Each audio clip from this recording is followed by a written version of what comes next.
Bonjour à tous et bienvenue sur ma chaîne, la psychonutrition pour prendre soin de soi. Heureuse de vous retrouver pour cette nouvelle vidéo dans laquelle nous allons parler de l'indice de masse corporelle, plus communément appelé l'IMC. Effectivement, vous devez être assez nombreux à utiliser ou à avoir utilisé au cours de votre vie cette mesure pour pouvoir vous situer au niveau pondéral. Et pourtant, nous allons voir dans cette vidéo que cet outil comporte certaines limites pour pouvoir en faire une référence à part entière. Dans un premier temps, nous allons voir qu'est-ce que l'IMC. L'IMC, c'est tout simplement un calcul qui repose sur deux paramètres. Le poids que nous allons prendre en kilos, divisé par notre taille en mètres au carré. Nous allons avoir un résultat et en fonction de ce résultat, nous allons être classifiés sur notre norme pondérale. Et si notre résultat se situe entre 18,5 et 24,9, nous allons être dans ce qu'on appelle un poids normal. Au-dessus de 25, on commence à être en surpoids et au-dessus de 30, on parle d'obésité. Un peu d'histoire pour revenir juste sur l'origine de l'indice de masse corporelle qui a été inventé au cours du 19e siècle par un mathématicien du nom de Adolf Quetelet qui voulait tout simplement mesurer l'évolution du poids en fonction de la taille de la population. Et à cette époque, il n'était pas encore question de classifier les personnes en fonction du résultat obtenu. Et c'est au début du XXe siècle que les compagnies d'assurance ont émis la relation entre le poids de leurs assurés et les maladies cardiovasculaires corrélées à la mortalité pour aboutir à une classification telle que nous la connaissons aujourd'hui. Depuis, les scientifiques du monde entier ont conclu sur l'utilité de cet outil pour se situer sur des normes internationales. Cependant, cet indice de masse corporelle connaît plusieurs limites que je vais vous citer. Finalement, cet IMC ne reflète en aucun cas la qualité alimentaire que nous pouvons avoir. De même, ne nous donne aucune indication sur le comportement ou la relation à l'alimentation que nous pouvons émettre.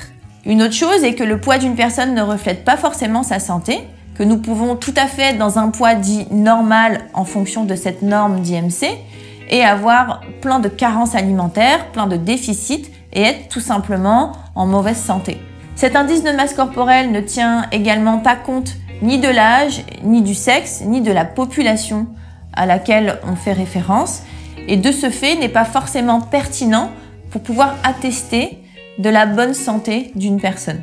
Ce qui est également important à savoir, c'est qu'à poids égal, nous n'allons pas forcément avoir la même composition corporelle.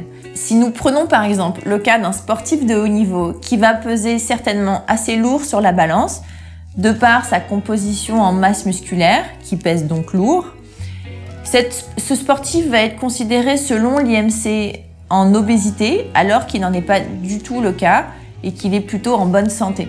Et donc, l'IMC, vous voyez bien que ça ne nous donne pas d'indication sur la localisation ni de la masse musculaire ni de la masse grasse.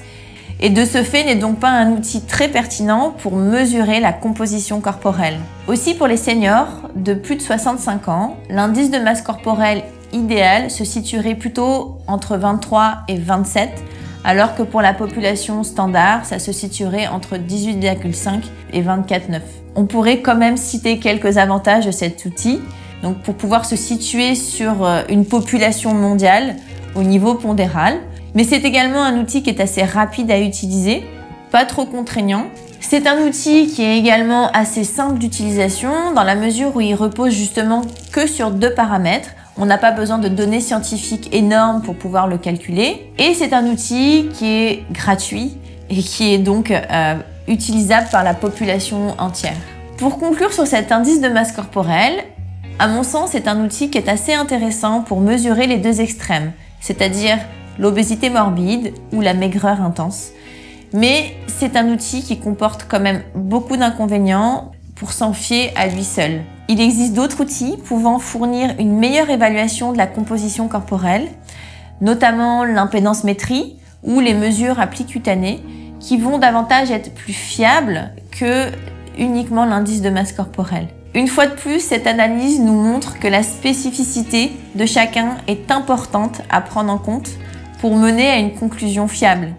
Merci de m'avoir écouté, j'espère que cette vidéo vous a plu et vous a apporté des éléments de réponse ou des éléments de perspective.